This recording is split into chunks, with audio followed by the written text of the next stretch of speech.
معظم الوقت انا بخرج لوحدي، اعتقد 90% من الخروجات ببقى لوحدي، لان ظروف الدنيا اتغيرت. صحابي في منهم اللي اتجوز، في منهم اللي بيشتغل طول الوقت، في منهم اللي سافر، حتى انا سافرت وسبت صاحبتي اللي كانت بتخرج معايا على طول. طب هل انا كنت زمان بعرف اخرج لوحدي؟ مستحيل. كنت دايما بحس ان انا مكسوفه او متوتره، كل ما بشوف 2 صحاب ماشيين احس ان انا فيا نقص في حاجه. بتكسف جدا اخش اسال على تمن قطعه لبس لوحدي في محل.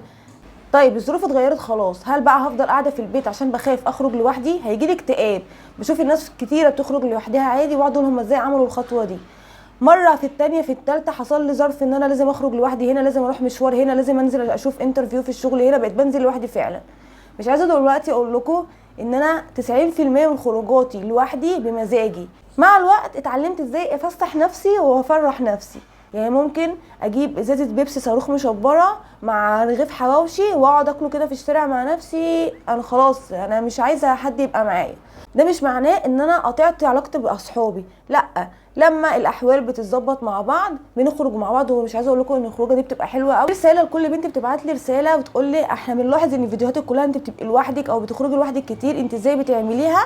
بقول لك ان دي حاجه عاديه، خليكي واثقه في نفسك وامشي زي الالف في الشارع، ما تبصيش ولا شمال ولا يمين، بصي على هدفك. انت داخله المحل خشي وابتسمي وادخلي، حتى لو خبطتي في الباب الازاز اللي بيبقى شفاف وما بتشوفوش ده، عشان كذا مره رزعت فيه، عادي خشي واضحكي وقولي ايه ده، انا مناخيري اتطبقت ولا لا؟ عادي خالص. خليكي واثقه في نفسك، ومش لازم ان حد يخرج معاكي، خروجي مع نفسك وفسحي نفسك وفرحي نفسك، عشان ظروف الحياه بقت صعبه، كل واحد بيشتغل وكل واحد وراه اسره وكل واحد وراه حاجات كتير.